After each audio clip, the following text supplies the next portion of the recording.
Благодарам, подпредседателе. Почитувани колеги, пратениците од опозицијата критикуваат, сметаат дека овие предлог кандидати за уставен судија не ги исполнуваат критериумите, бидејќи за да знае и македонската јавност, критериуми за избор на уставен судија скоро и да нема. Единствен критериум за избор на уставен судија е да биде од редот на истакнати правници. Па јас ќе прашам, каков истакнат правник е госпоѓава за која сега расправаме, Татјана Васич Бузаджиева. Сакам да почнам од значењето на зборот истакнат. Кога веќе зборуваме за истакнат, треба да кажеме во што ова госпоѓа е истакната повеќе од една професорка Родна Живковска, повеќе од професорот Саво Климовски. Кога е истакнат, значи треба во нешто да отскокнува, да дели од другите кандидати. Ова госпоѓа ниту е истакната, ниту има ден искуство во правосудниот систем во државата. И затоа, вие сите до еден молчите една година додека трае расправата на Комисијата за избори и именување. Никој од вас не собра храброст да стане и да каже со аргументи, со факти, да ги изнеси со биографиите в раце на овие предлог кандидати, да ни кажи зошто токму овие луѓе се ваш предлог и зошто токму овие луѓе ќе седнат утре во фотелите како уставни судии. Мене ми е повеќе од јасно, но за јавноста да кажам дека овие луѓе се послушници на политичката елита блиска до Социјалдемократскиот сојуз, на раководството на Социјалдемократскиот сојуз и се нивна желба да станат уставни судии за понатаму да можат да го обезбедат, да го бранат криминалот, незаконски стекнатиот имот додека ја практикувале власта. Тоа е единствената причина зошто токму овие тројца луѓе се предлог кандидати за уставни судии.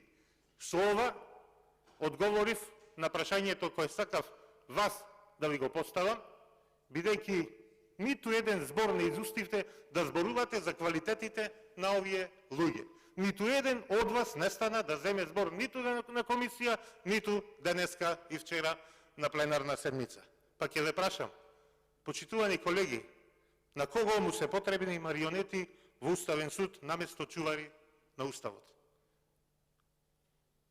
Земете еден од вас, нека одговори со што тоа Тања Фасич, Фатмир Скендер, Љубомир Јовески ја заслужија вашата доверба. Го заслужија вашиот глас, бидејќи вие гласате по наредба. Ниту ги знаете, ниту сте убедени во стручноста на овие тројца кандидати. Но послушно ќе гласате, како што кажав, да му обезбедите да се реализира желбата на вашите газди, да ги наречем.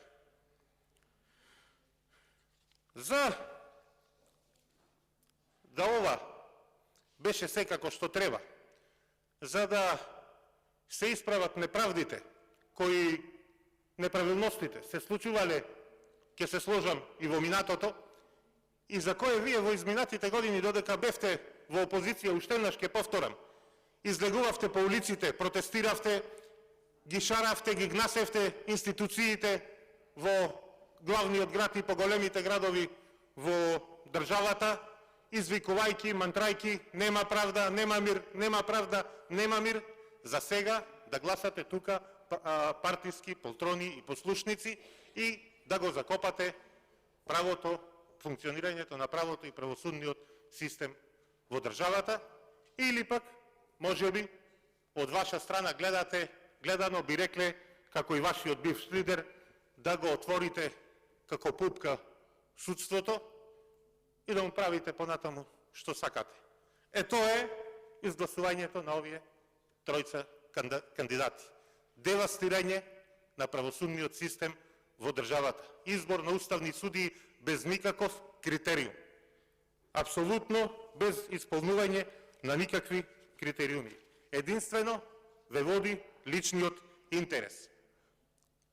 А личниот интерес на крајот, плод на сето тоа е корупцијата, цветањето на корупцијата во Република Македонија и тоа што сме на Transparency International листата за перцепција на корупција во друштво на Колумбија и на Етиопија. Не случајно овде ви е спомнале Колумбија, бидејќи Колумбија асоцира на нешто за кое ова госпоѓа што сега ја е на дневен ред, ја дискутираме за кандидат за уставен судија, ви издаваше на вашите газди лиценци за фабрики за марихуана. Ви носеше закони за легализација на марихуана, на психотропни супстанции, се она што би овозможувало одличен бизнис за вашите газди. Што треба да поседува еден кандидат за уставен судија? Треба да поседува неколку начела, се многу важни, ќе ги набројам. Начело за независност. Дали овие луѓе можат да бидат независни? Ни одблиску. Начело за непристрасност. Како би биле непристрасни кога нивниот избор може ги асоцира на како да добиле седумка на лото. На крај на памет не му било, не може ни да сонуваат некој од нив дека ќе станат уставни судии. Начело за интегритет. Според мене едно од најважните начела и најзначајно во случајов, затоа што човек без интегритет не може да биде ниту објективен, ниту правичен.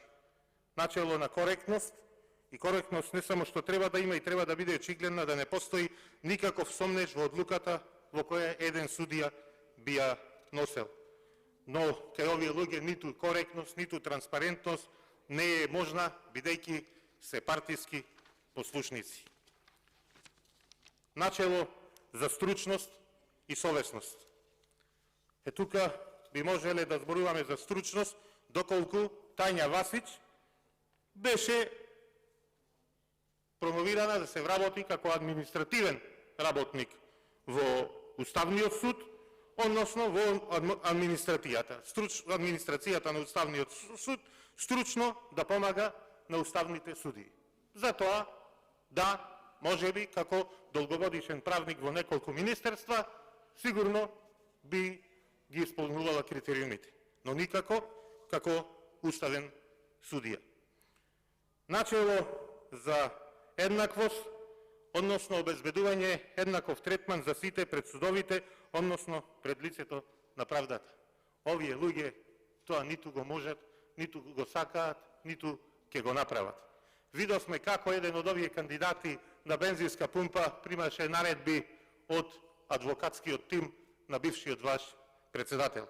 И затоа ги помина годините како главен во јавното обвинителство со молчење.